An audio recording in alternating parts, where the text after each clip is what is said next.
अच्छा, कभी सोचा है कि बच्चे सीखते कैसे हैं? मतलब ये सवाल सुनने में तो बहुत सीधा साधा लगता है, पर इसका जवाब उतना आसान है नहीं। और इसी एक सवाल पर दो बहुत बड़े विचारकों जीन पियाजे और लेव वाइगोत्स्की ने हमें दो बिल्कुल अलग अलग रास्ते दिखाए। तो चलिए आज सीखने के इन दोनों रास्तों को करीब से समझते हैं। तो चलिए फिर सीखने की इन दो अलग अलग दुनियाओं में एक साथ कदम रखते हैं। एक तरफ हैं पियाजे, जिनका मानना था कि बच्चा अकेले ही दुनिया को खोजता है, और दूसरी तरफ हैं वाइगोत्स्की, जो कहते थे कि सीखना तो एक सामाजिक काम है। देखते हैं कि इन दोनों की नजरों से एक बच्चे का दिमाग आखिर काम कैसे करता है। तो सबसे पहले बात करते हैं जीन पियाजे की। स्विट्जरलैंड के ये साइंटिस्ट बच्चों को ना छोटे छोटे वैज्ञानिकों की तरह देखते थे। मतलब ऐसे साइंटिस्ट जो अपने दम पर अपनी छोटी सी लैब में दुनिया की खोज कर रहे हैं।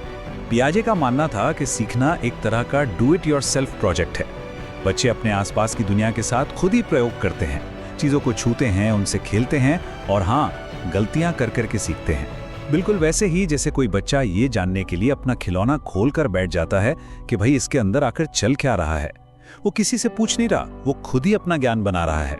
पियाजे कहते थे कि एक बच्चे का दिमाग ना एक पौधे की तरह बढ़ता है। मतलब वो अलग अलग स्टेज से होकर गुजरता है। जैसे 2 साल तक का बच्चा अपनी इंद्रियों से सीखता है, हर चीज को छूकर मुंह में डालकर।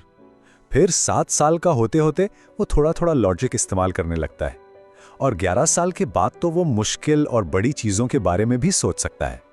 ये एक नेचुरल प्रोसेस है जिसे आप जबरदस्ती तेज नहीं कर सकते। तो फिर पियाजे की दुनिया में एक टीचर का रोल क्या है? उनका काम सीधे सीधे सिखाना नहीं है, बल्कि वो एक माली की तरह है, जिसका काम है पौधे को सही माहौल देना ताकि वो खुद से बढ़े, खुद से सीखे। अब कहानी में एक नया मोड़ आता है। चलिए रूस चलते हैं और मिलते हैं हमारे दूसरे हीरो लेव वाइगोत्स्की से। उनका मानना था कि भाई सीखना कोई अकेले का सफर नहीं है, ये तो एक टीम गेम है। वाइगोत्स्की का आइडिया बिल्कुल साफ था, कोई भी बच्चा अकेले नहीं सीखता। सीखना तो बातचीत से होता है, मेलजोल से होता है। असल में हमारे माता पिता, हमारे टीचर्स, हमारे दोस्त, यही तो हमारे दिमाग को आकार देने में मदद करते हैं। वाइगोत्स्की की ये एक लाइन ही सब कुछ कह देती है। इसका सीधा सा मतलब है कि आज अगर हम किसी को कोई काम करने में थोड़ी सी मदद दे दें तो कल वो उस काम को खुद कर पाएगा। सही समय पर दी गई छोटी सी मदद भी बहुत बड़ा कमाल कर सकती है। और यहीं पर वाइगोत्स्की का सबसे दिलचस्प आइडिया सामने आता है। उन्होंने एक ऐसे मैजिकल मोमेंट या जादुई पल की बात की जब अगर किसी को सही मदद मिल जाए तो वो सबसे तेजी से सीखता है। इसे कहते हैं जोन ऑफ प्रॉक्सिमल डेवलपमेंट या जीपीडी। अब ये भारी भरकम नाम सुन के घबराना नहीं है, ये बहुत ही सरल सी चीज है।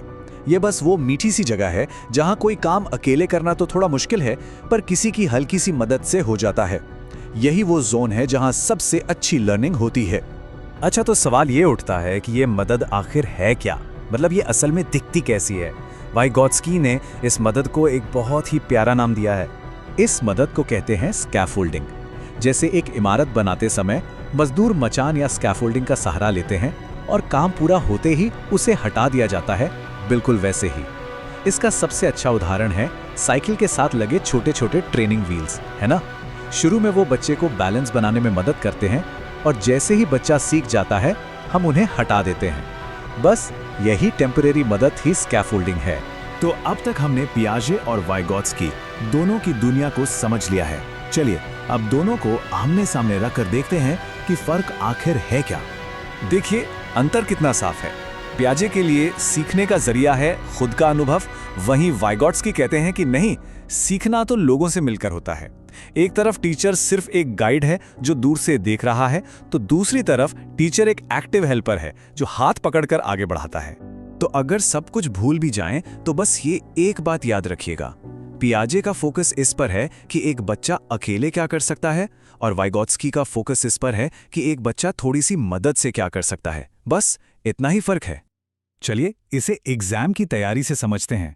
जब हम अकेले कमरे में बैठकर नोट्स रट रहे होते हैं तो वो है पियाजे का तरीका, और जब कोई टॉपिक सिर के ऊपर से निकल जाता है और हम अपने दोस्त या टीचर के पास भागते हैं तो वो है वाइगोत्स्की का तरीका। और सच तो ये है कि सबसे अच्छी तैयारी दोनों को मिलाकर ही होती है। और असल में आज के अच्छे स्कूल और कॉलेज यही तो कर रहे हैं। वो पियाजे और वाइगोत्स्की में से किसी एक को नहीं चुनते, वो बच्चों को खुद से खोजने का मौका भी देते हैं और जहां जरूरत पड़ती है वहां सही मार्गदर्शन भी देते हैं। मतलब दोनों का एक बढ़िया मिक्सचर तैयार करते हैं। तो आखिर में बस यही कह सकते हैं कि अकेले सीखना हमें सोचना सिखाता है, इसमें कोई शक नहीं।